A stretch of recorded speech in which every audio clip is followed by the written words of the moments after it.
Alright, तो electrochemistry बात है दो वर्ड्स की, एक मींस इलेक्ट्रिसिटी और दूसरा मींस रिएक्शन। इलेक्ट्रिसिटी और रिएक्शन का रिलेशन कैसे होता है? दो तरीके से होता है। एक गैल्वेनिक सेल में electricity can be converted, reaction एक स्पॉन्टेनियस रिएक्शन, स्पॉन्टेनियस माने जो अपने आप हो जाए, और इसको अगर हम केमिस्ट्री में पढ़े तो क्या होता है? स्पॉन्टेनियस रिएक्शन कौन सी होती है? जिनका डेल्टा जी नेगेटिव हो। एक ही चीज बोलोगे तुम, जिसका गिब्स एनर्जी नेगेटिव हो। ऐसी रिएक्शन जिनकी गिब्स एनर्जी नेगेटिव होती है वो स्पॉन्टेनियस कहलाती है। और स्पॉन्टेनियस रिएक्शन से अगर हम इलेक्ट्रिसिटी प्रोड्यूस करें तो ऐसा होता है हमारे डे टू डे लाइफ में, जो कि है एक बैटरी के अंदर एक खुद होने वाली रिएक्शन होती है जिसका डेल्टा जी नेगेटिव होता है, और वो आप बोलो ई सेल में कर बोलिए।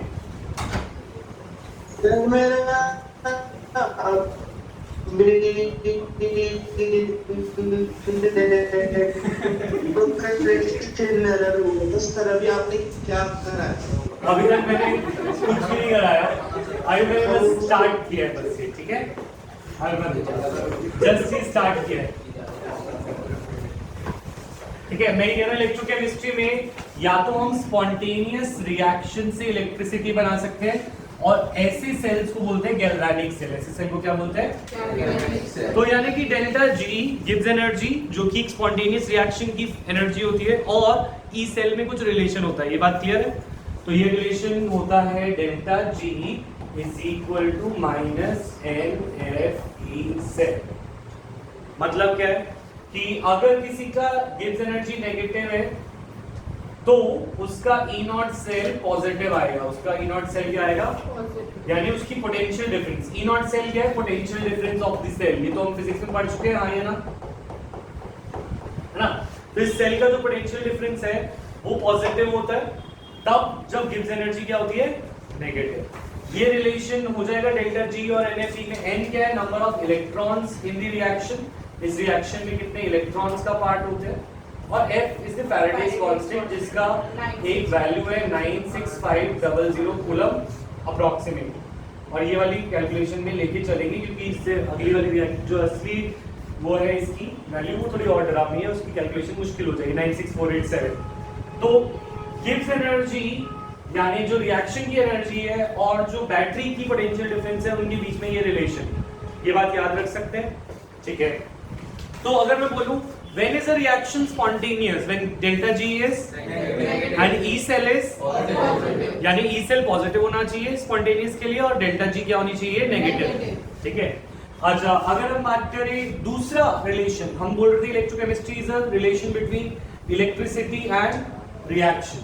तो दूसरा रिएक्शन, दूसरा पार्ट है हमारा इलेक्ट्रोलाइटिक सेल। दूसरा पार्ट क्या है?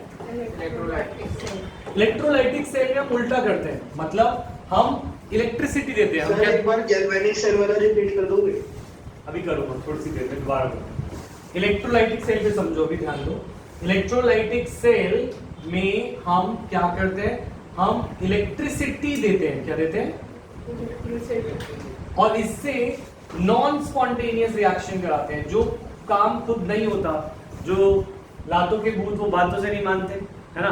तो जो रिएक्शंस खुद नहीं होती उनको मार पीट के हमें कराना पड़ता है, और वो इलेक्ट्रिसिटी की हेल्प से होता है पूरी, ठीक है। किसकी हेल्प से? तो नॉन स्पॉन्टेनियस रिएक्शन, जो रिएक्शन खुद नहीं होती, जो काम खुद नहीं होता, उससे कराया जा सकता है with the help of electricity, ठीक है। तो ये हमारा आखिरी का टॉपिक होगा इस चैप्टर में। पहला टॉपिक हमारा रहेगा गैल्वेनिक सेल। तो हरमन मैं रिपीट कर रहा हूँ गैल्वेनिक सेल की बात, ठीक है। गैल्वेनिक सेल में हमने बोला कि ऐसी रिएक्शन जो खुद होती हो, जो रिएक्शन खुद होती है उसका सबसे अच्छा एग्जांपल है कॉपर और जिंक की डिस्प्लेसमेंट। कॉपर अपने सॉल्यूशन में खुश था 2+, पर उसकी जिंदगी में जब जिंक आता है तो जिंक उसको उसकी जिंदगी के उसके कंपाउंड से बाहर कर देता है। तो पॉइंट इज दिस, ये रिएक्शन को हम बचपन में पढ़ते हैं, डिस्प्लेसमेंट, जिसमें कॉपर अपने सॉल्यूशन में है कॉपर सल्फेट, और उसमें क्या डाला जा रहा है? जिंक। पर zinc takes the place of copper in its solution and copper को कर देता है बाहर। तो जो चीजें सॉलिड होती हैं वो मेटल्स होते हैं, और जो ज्यादातर आयंस या आयनिक कंपाउंड्स हैं वो यहाँ पे एक्वस है। तो इसी वजह से कॉपर 2+ को हम एक्वस लिखेंगे, Zn को सॉलिड और Zn2+ को एक्वस और कॉपर को सॉलिड। तो पॉइंट इज दिस कि हरमन ये रिएक्शन खुद होने वाली रिएक्शंस में से है। तो ऐसी रिएक्शंस जिनका जो खुद होती है उनका गिब्स एनर्जी नेगेटिव आता है। तो गिब्स एनर्जी थर्मोडायनेमिक्स में था, अगर हम 11th में जब जाएंगे तो दोबारा पढ़ने तब हम करेंगे। गिब्स एनर्जी जो होता है वो नेगेटिव हो तो रिएक्शन खुद हो सकती है, वो प्रोसेस खुद हो सकता है। तो गिब्स फ्री एनर्जी भी बोलते हैं, इसे क्या बोलते हैं? ये वो एनर्जी होती है जो तुम्हारे पास बची हो, मतलब अगर तुम पूरे दिन स्कूल प्रैक्टिकल और फाइल्स के बीच में हो और तुम्हें सेल्फ स्टडी करनी हो तो तुम्हारे पास कुछ फ्री एनर्जी बची होनी चाहिए, ठीक है। तो कोई भी काम कराने के लिए थोड़ी फ्री एनर्जी चाहिए होती है, कोई भी प्रोसेस करने के लिए हमें फ्री एनर्जी चाहिए होती है, और ये केमिस्ट्री में कहलाती है गिब्स फ्री एनर्जी। क्या कहलाती है?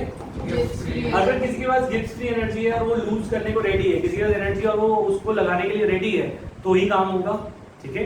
तो गिब्स एनर्जी रिलीज होती है तभी वो नेगेटिव है, अगर गिब्स एनर्जी है तो it will get release and तभी रिएक्शन, तभी कोई प्रोसेस या रिएक्शन होगा। अब हम बोल रहे हैं इस एनर्जी को यूज कैसे करें, हमें दोनों रिएक्शंस को हम अलग अलग करते हैं तभी हम उनको उनके बीच में जो इलेक्ट्रॉन का डिफरेंस है उसको यूज कर पाएंगे। मतलब क्या है, अगर मैं कॉपर को जिंक से मिलने ना दूं, अगर मैं कॉपर लूं और जिंक डाल दूं उसमें, तो रिएक्शन तो हो गई, तुम करंट तो बना ही नहीं पाए। तुम्हें क्या चाहिए?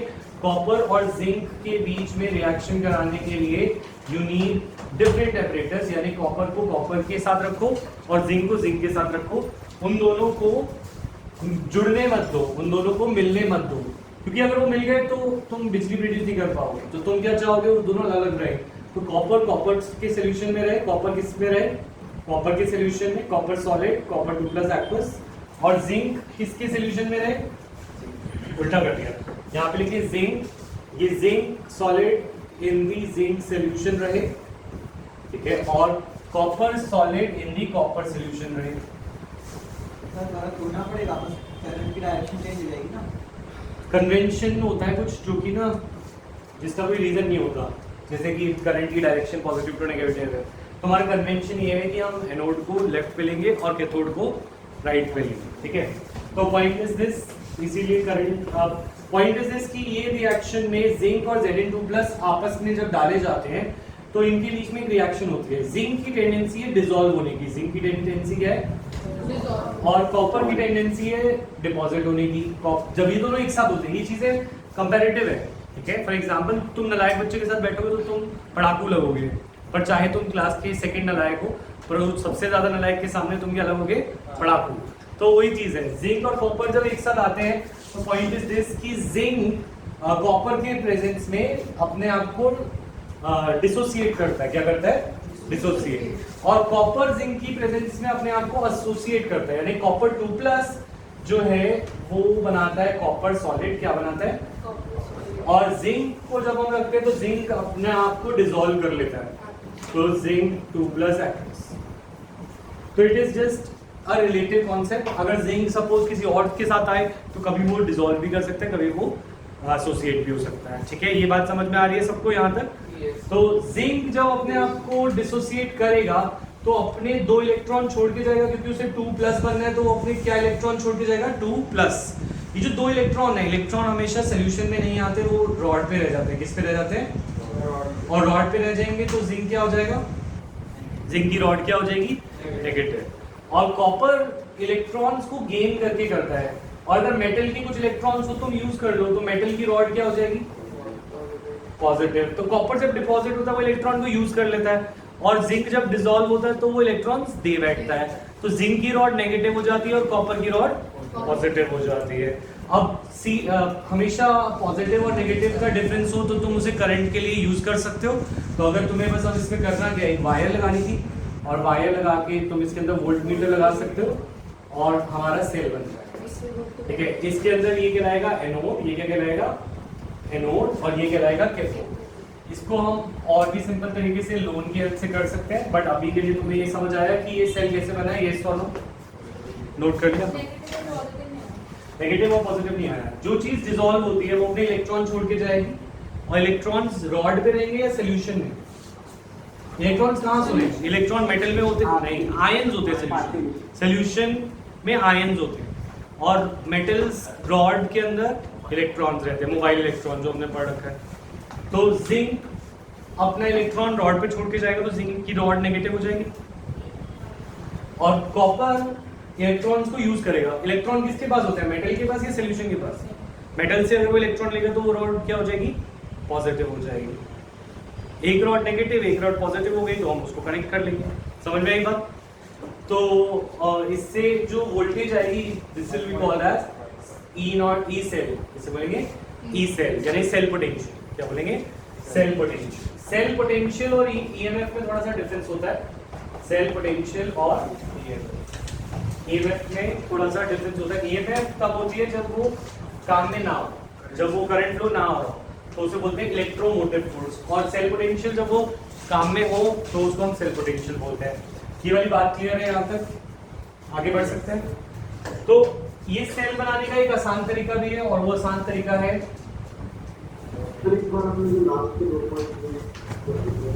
अच्छा लास्ट के 2 पॉइंट अभी रिपीट ही हो जाएंगे। देखो मैं बोल रहा था ईएमएफ जो है ये कुछ भी नहीं है, ऐसा कोई क्वेश्चन कभी आएगा नहीं, पर ये तब यूज होते हैं when current is not flowing, तो उसको बोलते हैं ईएमएफ। जो इनके बीच में डिफरेंस है वो उसको ईएमएफ तब बोलते हैं जब करंट फ्लो नहीं हो रहा, और नॉर्मल केसेस में उसको जब करंट फ्लो हो रहा होता है उसे सेल पोटेंशियल बोलते हैं। भाविक क्लियर? सॉल्ट ब्रिज भी आएगा।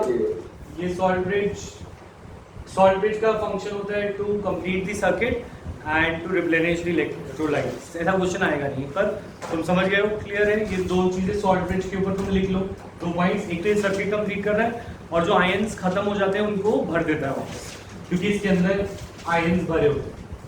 ठीक है, नेक्स्ट लोन। सर जो रॉड्स होती है वो पार्शियल डिसॉल्व होती है सॉल्यूशन में, अगर बहुत देर तक चलता रहे तो पूरी डिसॉल्व भी हो सकती है। तो गैल्वेनिक सेल में हम याद रखेंगे लोन। ठीक है, L could stand for loss of electron, और it could stand for lower E naught.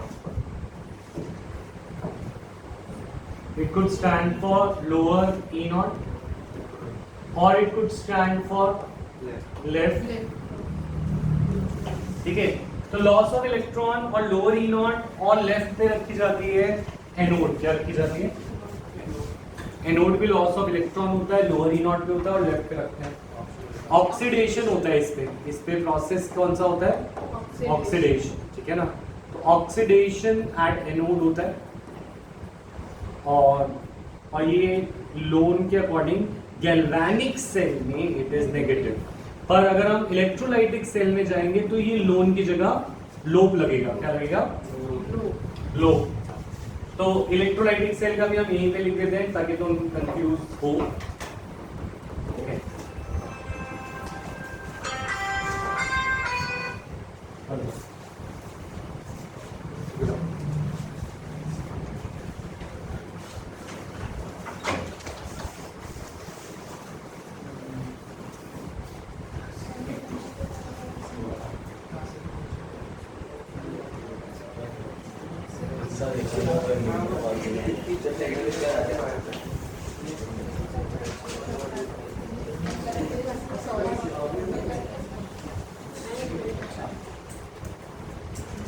चलो ये मत लिखो, इलेक्ट्रोलाइटिक से कंफ्यूज नहीं होगे।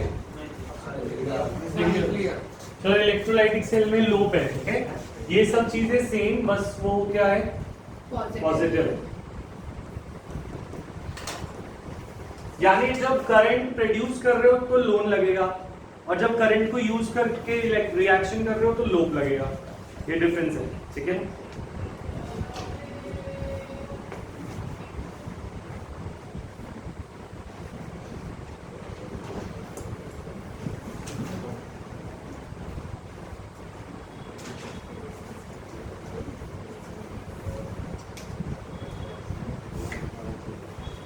Yes next.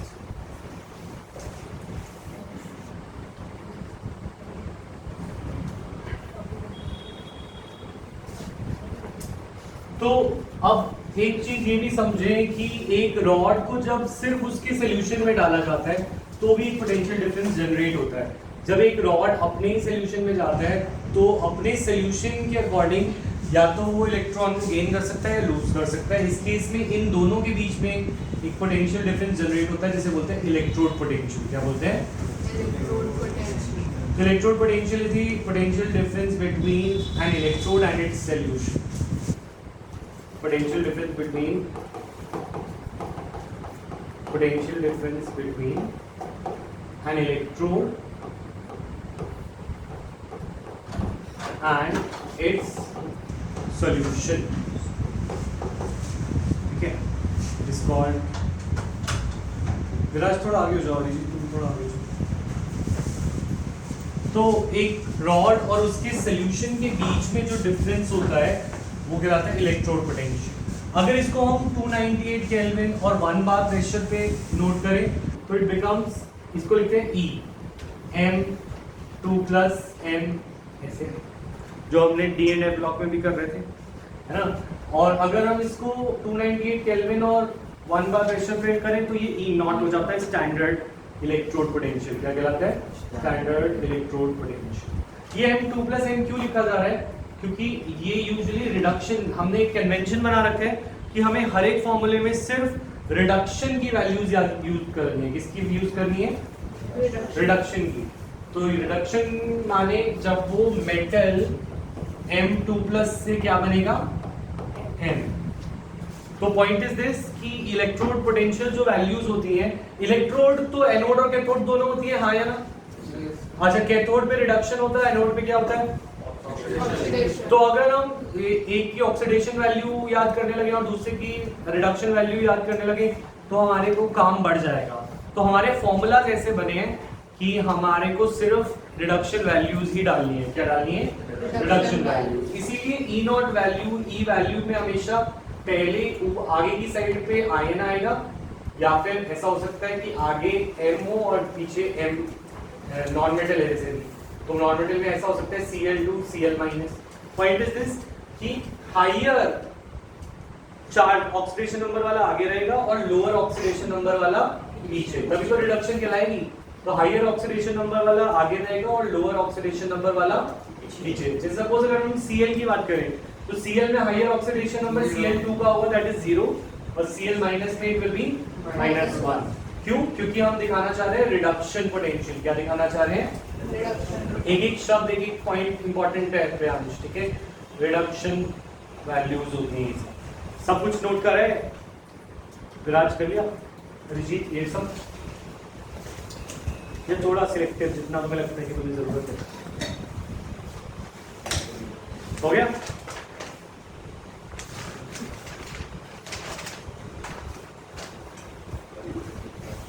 अब रिवीजन है, एक भी चीज मत छोड़ो जो लिख रहा हूं, ठीक है। वैसे ही कम करा रहा हूं और तुम उसके ऊपर और कम कर दोगे तो कुछ बचेगा ही।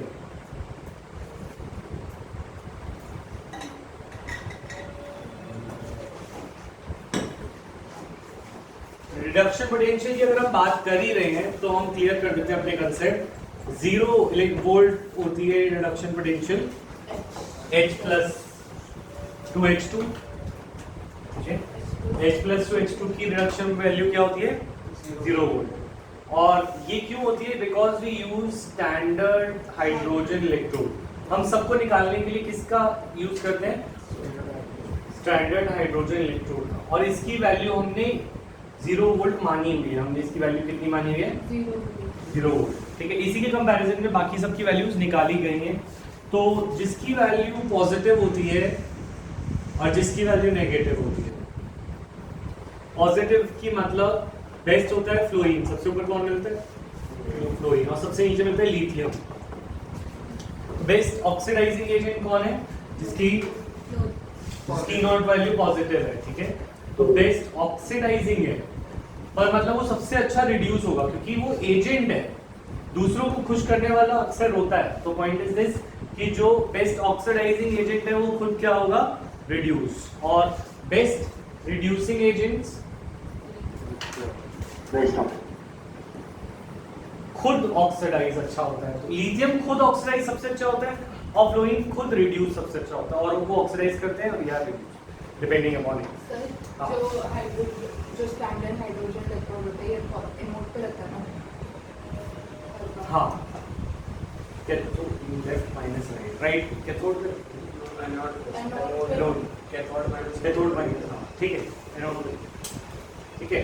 SH is always connected at anode. अगर जब भी हमें किसी की E0 वैल्यू निकालनी होती है तो हम एक सेल बनाते हैं और उस सेल में SHE को रखते हैं एनोड पे। एनोड वाले लेफ्ट पे या राइट पे? तो हमेशा अगर हमें डायग्राम्स बनाने हो कभी या गिवन हो कि कौन सा डायग्राम सही है for measuring the E0 value of zinc, तो कॉपर ये जो SHE है जिसमें प्लैटिनम की वायर होती है, क्या होती है? प्लैटिनम वायर, और नीचे प्लैटिनम ब्लैक की कोटिंग होती है। ये हमारा लेफ्ट में रखा जाता है SHE, और राइट में जिसका तुम्हें E0 वैल्यू निकालनी है उसको हम रखते हैं राइट, ठीक है। तो ये चीज़ हम अभी डिस्कस करेंगे थोड़ी देर में, पर इससे पहले हम ये बात करते हैं कि जिंक अगर की बात करूँ तो जिंक की E0 वैल्यू आती है -0.76। जिंक की E0 वैल्यू क्या आती है? -0.76 वोल्ट। और कॉपर की आती है +0.34 वोल्ट। Okay, कॉपर, ये जिंक। तो which is better oxidizing agent, copper और zinc? Copper. Better oxidizing copper है, ठीक है, और better reducing is zinc, right. अच्छा, और ऊपर वाला नीचे वाले को डिस्प्लेस कर सकता है, तो ये वाला भी एक पॉइंट वेरी वेरी इंपॉर्टेंट रहेगा। जो higher species with higher E0 can displace species with lower E0 can displace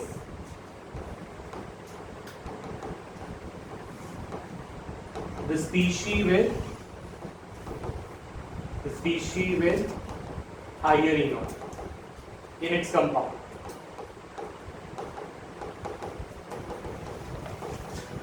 compound में जिसका E0 लोअर होता है वो हायर वाले को डिस्प्लेस कर सकता है, ठीक है। तो यंग लोग, पुराने लोगों को कंपनीज में क्या कर देते हैं? डिस्प्लेस, अनएम्प्लॉयड कर देते हैं, ठीक है। जब भी कॉर्पोरेट्स में ये बोलते हैं जॉब्स निकालने की बारी आती है तो सबसे पहले वो निकलते हैं जो सबसे पुराने हों, जो सबसे ज़्यादा सैलरी ले रहे हों, वो सबसे पहले टारगेट बनते हैं। जबकि वो कितनी हायर पोजीशन पे हो, पर लोअर पोजीशन वालों को नहीं फायर किया जाता, हायर को किया जाता है। इसी तरीके से कंपाउंड एक कंपनी है तो उस कंपाउंड में अगर वो कंपाउंड कॉपर सल्फेट, कॉपर का कंपाउंड है, कॉपर की जगह कौन ले सकता है? जिसकी कॉपर से E0 वैल्यू क्या हो? कम। तो और वो कौन है? जिंक, ठीक है। अच्छा, can copper displace hydrogen from acids? क्या कॉपर हाइड्रोजन को डिस्प्लेस कर सकता है? एसिड्स में से नहीं। तो क्या कॉपर HCl से रिएक्ट करता है? नहीं। कॉपर HCl से रिएक्ट नहीं करता। क्या जिंक HCl से रिएक्ट करता है? नहीं। जिंक करता है, जिंक करेगा क्योंकि जिंक की E0 वैल्यू नेगेटिव कम है, ठीक है। तो ये याद रखोगे। नेक्स्ट आगे बढ़े। तो सेल की बात कर रहे हैं हम, तो सेल में हम सेल रिप्रेजेंटेशन की भी बात करते हैं। हम बात करते हैं सेल रिप्रेजेंटेशन। सेल बनाना तो सीखा, पर बार बार सेल तो नहीं बनाएंगे, हमसे सेल रिप्रेजेंटेशन पूछ ली जाएगी और हम सेल रिप्रेजेंटेशन कैसे बनाएंगे? फॉर एग्जांपल जो रिएक्शन थी zinc displacing zinc solid displacing copper 2+, suppose 0.02 molar aqueous solution था, ठीक है। मोल सॉल्यूशन है मतलब एक्वस लिया मतलब, और उसकी जगह पे कौन आ गया था? Zn2+ और Cu। Zn2+ की मोलैरिटी जितनी भी हो, सपोज 0.01 बनी थी, और कॉपर 2+,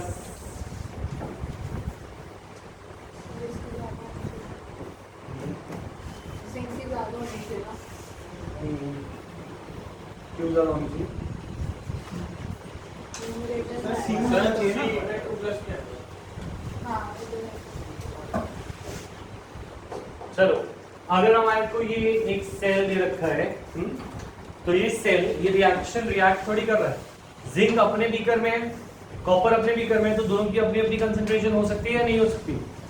उसकी 0.01 हो सकती है इस बीकर में, उसकी कितनी हो सकती है 0.02। वो तो तुमने बनाया ना सोल्यूशन, ठीक है। तो ये तो सेल की बात हो रही है। अब अगर ये रिएक्शन है, इसको सेल बनाने की बजाय हम सेल को रिप्रेजेंट भी कर सकते हैं। इसके लिए हमेशा लेफ्ट पे रहेगा ऑक्सीडेशन हाफ। ऑक्सीडेशन हाफ कैसे पता चलेगा? जिसका ऑक्सीडेशन नंबर बढ़ रहा हो। जो सिंगल एलिमेंट्स होते हैं उनका ऑक्सीडेशन नंबर 0 होता है। जिंक का ऑक्सीडेशन नंबर क्या है? 0। न्यूट्रल चीजें उनका ऑक्सीडेशन नंबर 0।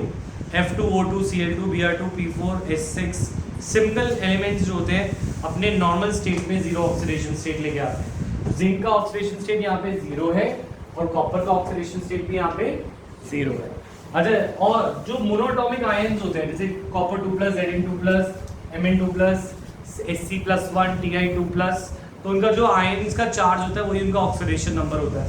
तो इसका ऑक्सीडेशन नंबर है +2, इसका ऑक्सीडेशन नंबर है +2। तो जब ऑक्सीडेशन नंबर बढ़ता है 0 से +2 हुआ तो इसको बोलते हैं ऑक्सीडेशन हाफ। क्या बोलते हैं? ऑक्सीडेशन। और जब ऑक्सीडेशन नंबर कम होता है तो उसे बोलते हैं रिडक्शन हाफ। ठीक है, ऑक्सीडेशन हाफ लोन के अकॉर्डिंग एनोड पे आएगा और लेफ्ट पे रहेगा, और रिडक्शन हाफ कैथोड पे आएगा और वो कहां पे रहेगा? राइट पे रहेगा। ये बात सबको समझ आ रही है? जिसमें ऑक्सीडेशन नंबर बढ़ रहा हो तो वो 0 से +2 हो रहा है।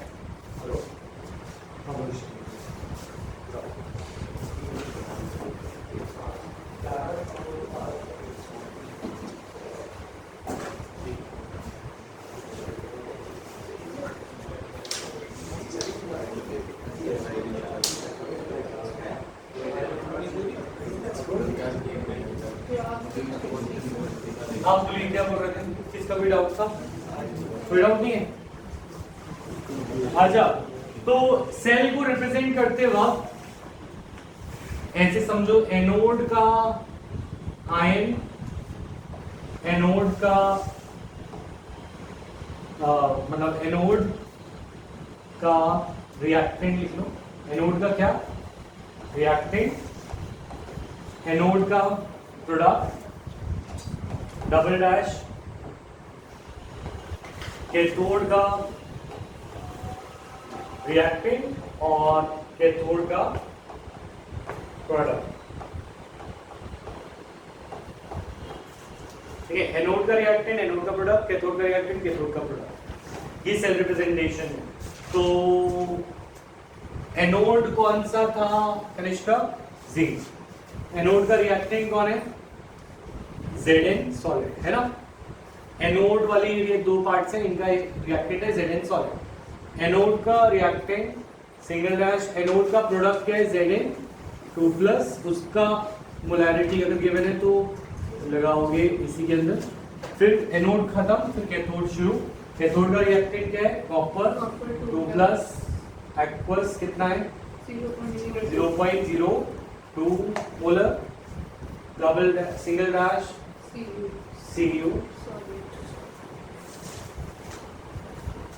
ठीक है ना, ये होगी सेल रिप्रेजेंटेशन। समझ आया?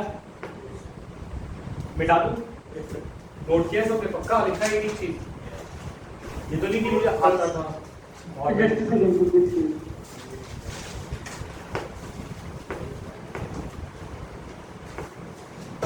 अच्छा, SHC का रिप्रेजेंटेशन कैसे करते हैं?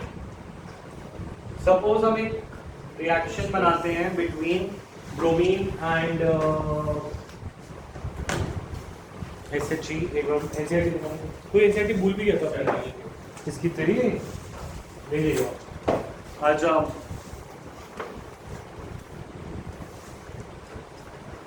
सपोज अब मैं दे दूं कि ये एक रिएक्शन है, इसका सेल रिप्रेजेंटेशन बना के दिखाओ। ठीक है, अच्छा, राइट cell representation for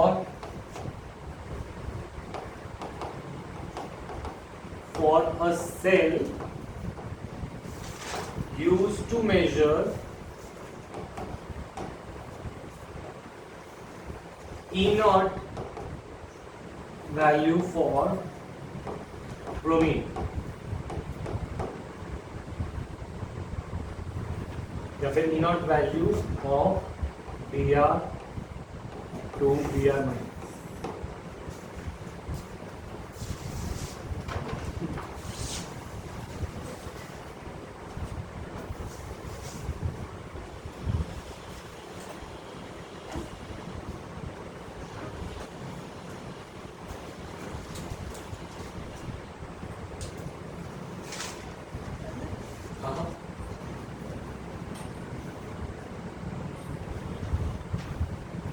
कोई दिक्कत है? क्या दिक्कत? सर रिडक्शन वाला नहीं बना दिया आपने, जीरो से माइनस में जा रहा है वो, ठीक है वो? तू बता, मैं तो बताया कि ठीक है गलत है तो मैं सर इसमें कैथोड का हाइड्रोजन बनेगा। सर हो गया। क्या बोल रहे हो भाविक? इसके कैथोड का हाइड्रोजन आवाज साफ नहीं, थोड़ा साफ बोले। कैथोड का हाइड्रोजन हाइड्रोजन लेंगे, हाँ कैथोड पे करेक्ट। नोट पे लेंगे। तूने स्टेट्स लिखी नहीं? सर बट SHG तो हम उस पे लेते हैं ना। SHG एनोड पे लेते हैं, एनोड पे लिखवाए हैं सब कुछ मैंने कॉपी में, देखो उसको ध्यान दो। ये क्या है? ये क्या है? ये H प्लस H2 यहाँ प्लैटिनम भी आता है। ये नहीं चलेगा। तुमने स्टेट्स लिखी क्या? फ्लैट स्टेट्स लिखी नहीं लिखी? स्टेट्स, सॉल्यूशन, कंसंट्रेशन नहीं लिखी क्या? लिख दी। लिख दी? स्टेट भी लिखी? कौन सा? H plus active physical gases, reactive active reactive और रॉड नीचे ही होगी अभी। इस पे करंट कैसे मेजर करेगी तू सेल पे नीचे? रॉड किस पे लगाएगी? सॉल्यूशन में? किस पे लगाएगी? पीटी पे। तो पीटी का मैं लिख देती हूँ। PT उधर आएंगे। सिर्फ इधर है, पीटी उधर नहीं है। एक बार आप इधर उधर लिया। प्रॉब्लम समझ आ रही है क्या? कि ये गैसेस हैं, ये क्या है? गैस की तो इलेक्ट्रोड होती नहीं। गैस की इलेक्ट्रोड होती है क्या? नहीं। तो हमें कोई इनर्ट इलेक्ट्रोड चाहिए होगी to measure the electrode potential of these substances. ठीक है, तो पॉइंट इज दिस, इनका सेल में हाइड्रोजन की इलेक्ट्रोड होती नहीं, ब्रोमीन की इलेक्ट्रोड होती नहीं, तो हम प्लैटिनम की इलेक्ट्रोड लगाते हैं। किसकी इलेक्ट्रोड लगाते हैं? क्योंकि प्लैटिनम इज इनर्ट। प्लैटिनम क्या है? इनर्ट। अच्छा, उसको फिर हम एक ग्लास ट्यूब में रख देते हैं। किस में रख देते हैं? ग्लास ट्यूब में। और उसका रिड्यूस फॉर्म माने तो या उसका ऑक्सीडाइज फॉर्म हम यहाँ से डालते हैं। जैसे अगर H2 गैस और यहाँ पे उसका रखते हैं H प्लस एक्वस, तो इधर भी यही होगा। ब्रोमीन के लिए भी हम सिमिलर सेटअप यूज करेंगे या नहीं? क्योंकि ब्रोमीन भी क्या है? गैस है। तो ब्रोमीन के लिए भी हम प्लैटिनम की रॉड लेंगे, प्लैटिनम की लूप लेंगे और इसमें हम इंसर्ट करेंगे Br2 गैस। और इन गैस वालों में 1 बार प्रेशर भी लिखना जरूरी है। क्या लिखना जरूरी है? क्योंकि इनकी कंसंट्रेशन नहीं होती, इनकी प्रेशर होता है।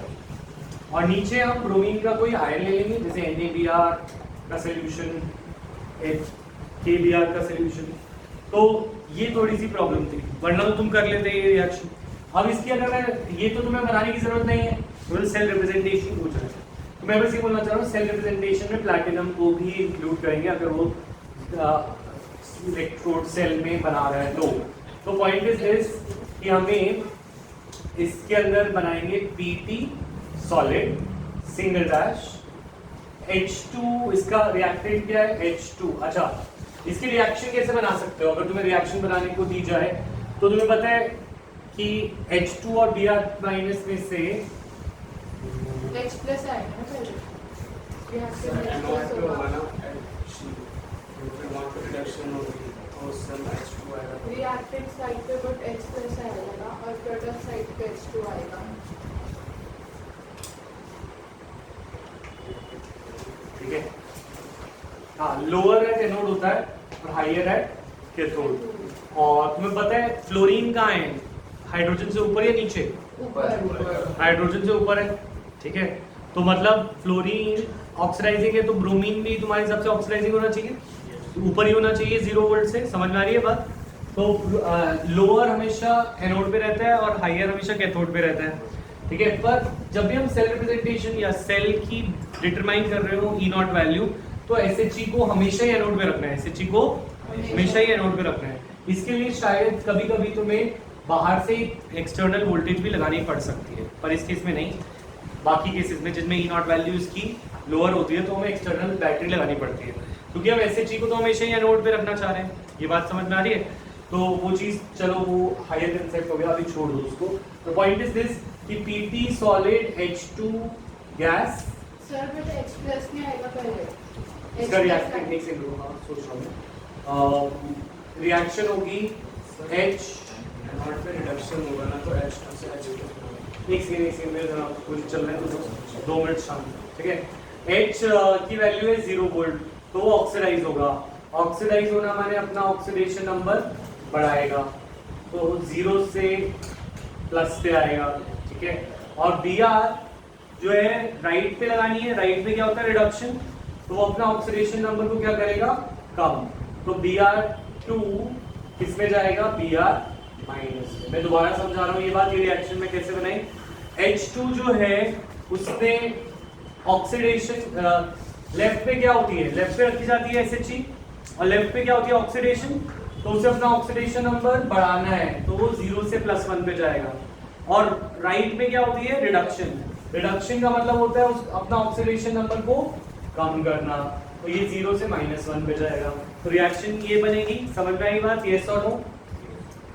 H2 gas, Br2 gas, H plus aqueous, और क्योंकि हम यहाँ पे बात कर रहे हैं स्टैंडर्ड की, तो ये भी 1 मोलर लेंगे और ये भी क्या लेंगे 1 मोलर, ये दोनों क्या होंगे 1 मोलर। स्टैंडर्ड ई नॉट निकालते वक्त स्टैंडर्ड इलेक्ट्रोड पोटेंशियल में कंसंट्रेशन होनी चाहिए 1 मोलर। तो अब रिएक्टेंट ऑफ एनोड क्या, H2 gas, single dash platinum बस उसकी सरफेस प्रोवाइड करा, H प्लस एक्वस 1 मोलर, फिर डबल डैश, फिर से PT सॉलिड यूज करेंगे क्योंकि ब्रोमीन के लिए भी PT सॉलिड का काम आ रहा है। और इसका रिएक्टेंट क्या है, Br2 गैस, समझिए, और Br माइनस एक्वस 1 मोलर। इतना डिफिकल्ट नहीं आना चाहिए, ठीक है, इजी आना चाहिए, पर मैं फिर भी कंसेप्ट कराना तो पूरा ही कराऊं, मैं सोच रहा हूँ, ठीक है। तो ये वाली बात समझ में आएगी, हमने सेल्फ पोटेंशियल कैसे, इसका सेल रिप्रेजेंटेशन कैसे बनाया, क्लियर है ये पॉइंट, यस और नो एवरीवन।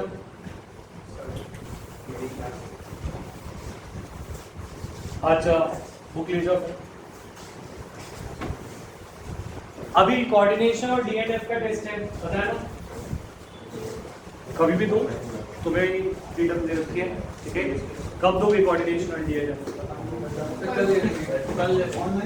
कोऑर्डिनेशन आज तक कंप्लीट करना है कोऑर्डिनेशन, क्योंकि टाइम बहुत निकल चुका है कोऑर्डिनेशन के लिए, और D&F कल से शुरू करना है, 2 दिन दूंगा, 2 दिन में कंप्लीट करना है D&F। सर कोऑर्डिनेशन का टेस्ट 5 साल दे सकते हैं? हाँ दे सकते हैं सर। ज्वाइन करते रिसेप्शन पे कोई होता ही नहीं, तो माइक ऑन करके बोल दिया करो एक बार ना उन्हें। जब बोलते हैं मैम बजाते ही नहीं, पर बहुत देर बोला है। कोई बात नहीं, मैं आज बात बोल के रखूंगा, देखते हैं कैसे है, ठीक है। अच्छा PT सॉलिड और ये हमारी सेल रिप्रेजेंटेशन हुई। अब अगर हम बात करें, कुछ क्वेश्चंस उसी के कर लेते हैं जो हमने सीखा है, ठीक है, फिर हम आगे बढ़ते हैं। तो एक बार मैं रिवाइज कराता हूँ, तो फिर क्योंकि तुम तो ऐसे भूलते जाओगे। अच्छा, इलेक्ट्रोकेमिस्ट्री में 2 तरह के सेल हम डिटेल में पढ़ने वाले हैं। एक तीसरा सेल पढ़ने वाले हैं कंडक्टिविटी सेल, जिसका रिलेशन इन चीजों से कम है, वो E नॉट G और इनसे कम है। तो कंडक्टिविटी सेल तो रेजिस्टेंस वगैरह से रिलेशन होता है, तो उसको हम अलग रखते हैं अभी दिमाग में। तो हम मेजर 2 टाइप्स ऑफ सेल्स पढ़ने वाले हैं। फर्स्ट इज गैल्वेनिक सेल और इलेक्ट्रोलाइटिक सेल। गैल्वेनिक सेल कौन सी एनर्जी को किस में कन्वर्ट करता है, गिब्स फ्री एनर्जी को E नॉट में कन्वर्ट करता है। तो इसका एक सिंपल सा फॉर्मूला है, delta G equal to minus NFE cell. अगर रिएक्शन स्पॉन्टेनियस हो तो E सेल क्या होता है पॉजिटिव और डेल्टा G नेगेटिव, याद रहेगा। अच्छा, उसके बाद हमने पढ़ा कि इलेक्ट्रोलाइटिक सेल में हम इलेक्ट्रिसिटी यूज करके ऐसी रिएक्शन करेंगे जिसका डेल्टा G क्या हो पॉजिटिव नॉन स्पॉन्टेनियस रिएक्शन जिनका डेल्टा जी पॉजिटिव हो उनको कराने के लिए हम इलेक्ट्रिसिटी का इस्तेमाल करेंगे। क्लियर? फिर हमने गैल्वेनिक सेल के बारे में पढ़ा है, लोन और लो इलेक्ट्रोलाइटिक सेल के बारे में पढ़ा है, इलेक्ट्रोड पोटेंशियल पढ़ा है। इलेक्ट्रोड पोटेंशियल एक पोटेंशियल और एक रॉड और उसके सॉल्यूशन के बीच का डिफरेंस है। अच्छा, बेस्ट ऑक्सीडाइजिंग एजेंट कौन होता है जिसकी E0 वैल्यू पॉजिटिव या नेगेटिव? पॉजिटिव पॉजिटिव हो, ज्यादा पॉजिटिव हो वो बेटर ऑक्सीडाइजिंग।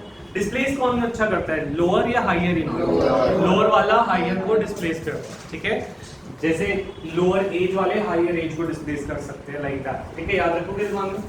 उसके बाद सेल रिप्रेजेंटेशन पढ़ा, इसी के बेसिस पे जितना आज किया उसी के बेसिस पे सारे क्वेश्चंस कर लेते हैं। ठीक है, तो हम शुरू करते हैं। हाँ बोले। सर क्वेश्चन था कि मेटालिक कंडक्टिविटी और इलेक्ट्रोनेगेटिव कंडक्टिविटी क्या डिफरेंस है?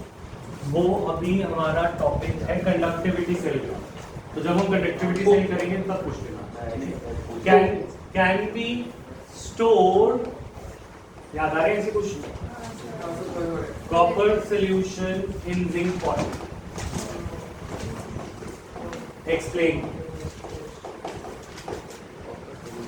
Copper solution in zinc point.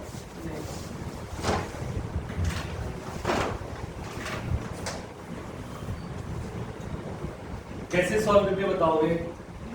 E0 lower E0 होता है जिंक का, तो वो डिस्प्लेस कर देगा कॉपर को, इसलिए हम स्टोर नहीं कर सकते। तो अगर किसी दो चीजों के बीच में रिएक्शन होनी हो और उसको इलेक्ट्रोकेमिस्ट्री की थर्मोडायनामिक्स के हिसाब से बताना हो तो डेल्टा जी, अगर इलेक्ट्रोकेमिस्ट्री के हिसाब से बताना हो तो ई। तो reaction is spontaneous when E0 is positive. ठीक है, reaction is spontaneous when E0 is positive. ये बात तो सबको क्लियर है? यस और no? Yes E0 cell is positive. ठीक है, E0 सेल का फॉर्मूला क्या है? E0 सेल का फॉर्मूला है E कैथोड माइनस EN। अब हमें कैसे पता कि कौन सा कैथोड पे कौन सा एनोड पे? वो हमें ये हिंट ही दे रहा है। कॉपर का सॉल्यूशन है, तो यश कॉपर का सॉल्यूशन कॉपर सॉलिड या copper 2 plus aqueous? Thank you Yash. Copper 2 plus और जिंक सॉलिड। ठीक है, अपनी नॉलेज दिखानी नहीं, दोस्त से पूछ रहे हो तो उसे पहले जवाब दो। अच्छा, तो जब खुद से पूछते हैं तब जवाब नहीं आता। तो कैथोड, तो अब पॉइंट इज दिस कि हमारी सॉल्यूशन की रिएक्शन है copper 2 plus aqueous plus zinc solid gives Apoorv भाई पूरा करो इसको। इसको आगे क्या होगी? ZnSO4 भी आ गया।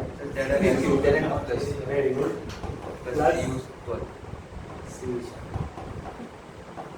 करेक्ट। तो अब इसके अंदर हमें पता नहीं चलेगा विराज की कौन सा ऑक्सीडेशन यहाँ पे, कौन सा रिडक्शन यहाँ पे।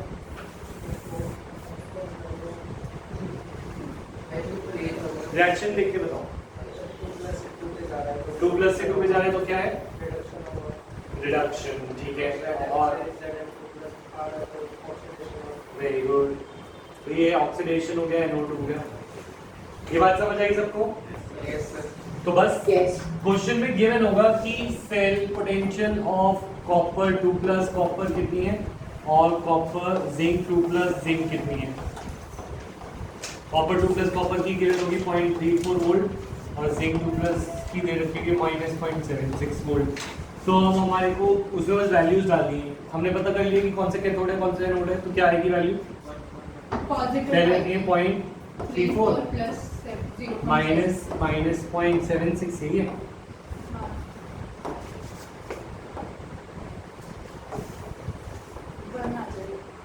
1.1 वोल्ट आ जाएगा। E0 is positive, reaction is spontaneous. Kanishka, अगर रिएक्शन हो रही होगी तो क्या तुम स्टोर करोगे या नहीं? नहीं। Thank you Kanishka. हाँ, तो no we cannot store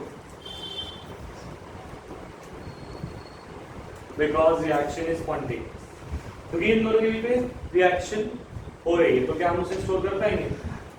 because reaction is spontaneous. Reduction potential तो गिवन है। हाँ given है, ठीक है। सर क्वेश्चन का क्या मीनिंग था?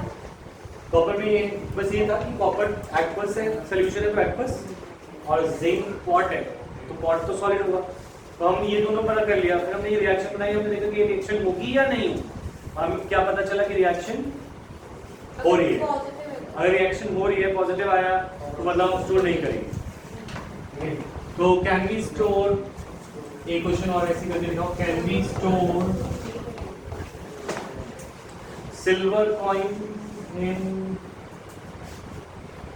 सिल्वर को तो पता ही चल जाएगा, सोल्यूशन तो दिखाना है और एनसीईआरटी निकल जाता है।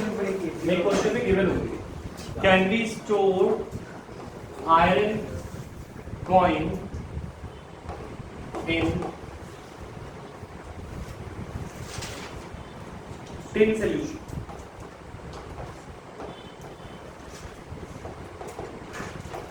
ठीक है, और तुम्हें गिवन है इस क्वेश्चन में Fe2 plus Fe is -0.44 volt and E Shina 72 plus, कनिष्ठा से बातें बंद करो, तू थोड़ी नहीं कनिष्ठा, तो Sn2 plus Sn is -0.14, जल्दी से करो।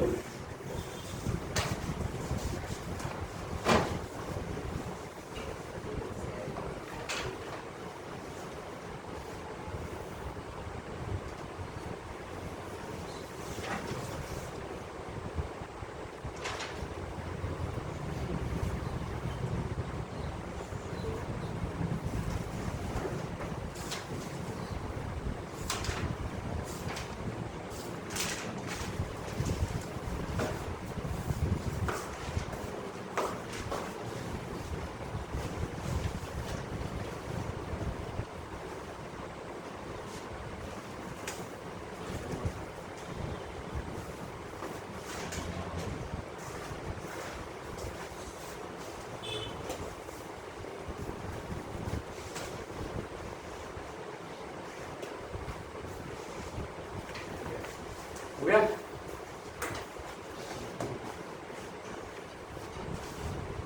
सर क्या इसका आंसर?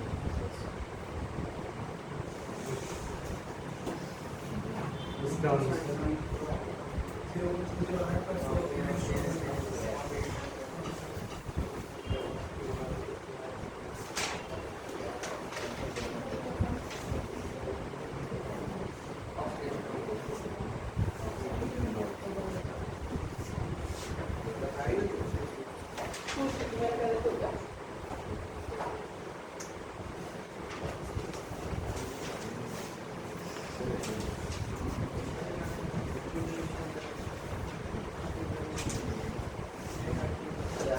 यस, क्या आया?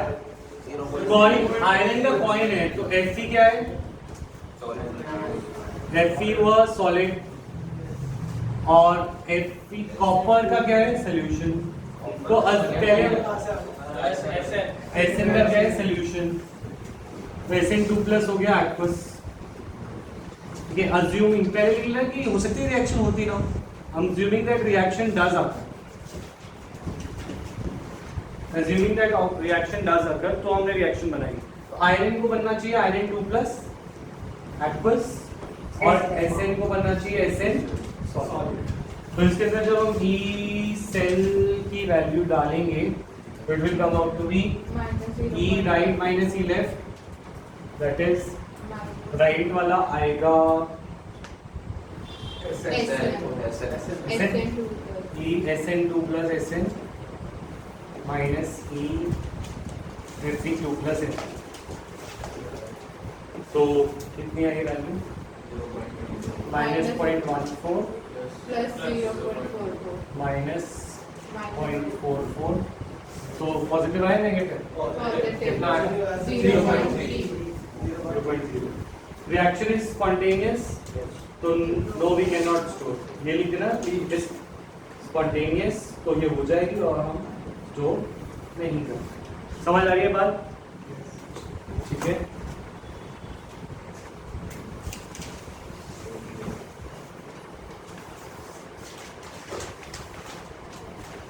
अच्छा, इस फॉर्मूले में आते हैं delta G is equal to minus N E से, यानी गिव्स एनर्जी इलेक्ट्रोड पोटेंशियल बन जाती है और वो दोनों ऑपोजिट रहते हैं, राइट? अब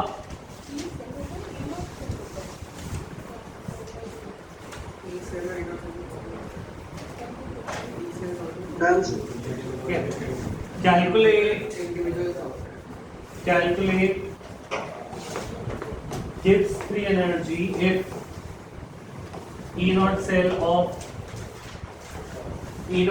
Daniel cell is जिंक और कॉपर वाला ही होता है, is 1.1। सर एक चीज पूछनी थी, जो ये फॉर्मूला है इसमें delta G minus N F E naught से होता है या ई से होता है? तो अगर ये नॉट हो तो ये भी नॉट होगा, हाँ ठीक है। पता है मेरे को, कंफर्म कर दीजिए। आता है अभी सारा। तो श्रीनाथ जवाब देगा आगे के सारे।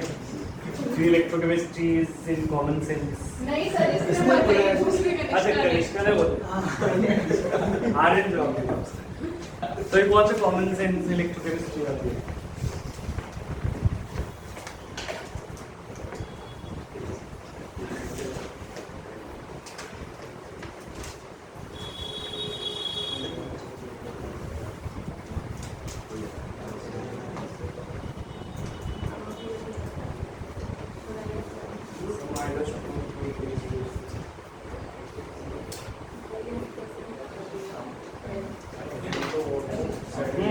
तो इस रिएक्शन में Zn2 प्लस और कॉपर की रिएक्शन में Fn क्या होता है? Number of electron being transferred is 2, N हो गया 2। सर दूसरे कलर से लिखना क्या? दूसरे कलर से लिखना, यहाँ पे लाइट पड़ रही है, दिख नहीं रहा होगा। दोनों की रिएक्शन है, तुमने बहुत बार लिखी है। तो delta G is equal to minus N F E cell, N कितना है? वैसे 9648 से ले रखा है इन्होंने पूरा, फिर मल्टीप्लाई तो करना है वैसे। और ई नॉट सेल कितना है? जीरो आएगा ना सर? हाँ तो डाल दो तो चलो।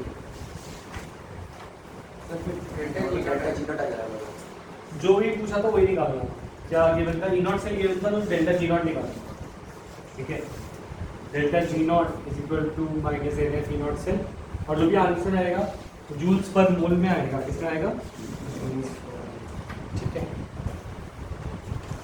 और जूल पर मोल को किलो जूल पर मोल में तुम चाहो तो कन्वर्ट कर सकते, ठीक है? यहाँ तक इलेक्ट्रोकेमिस्ट्री डन है, क्लियर है यहाँ तक? Yes sir. आगे बढ़ सकते हैं या कल बढ़े? लास्ट इक्वेशन तो लिखो होमवर्क।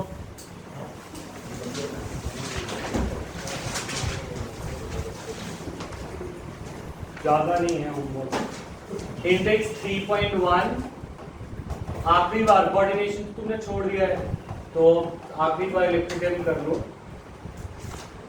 और फिर बैग एक्सरसाइज के साथ ही करा दो। 3.1 3.2 3.3 बैग एक्सरसाइज में से 3.1 3.2 3.3 बस। तो इंडेक्स के भी 3.1 3.2 3.3 और बैक एक्सरसाइज के भी, ठीक है? कल करके लाएंगे, जाओ।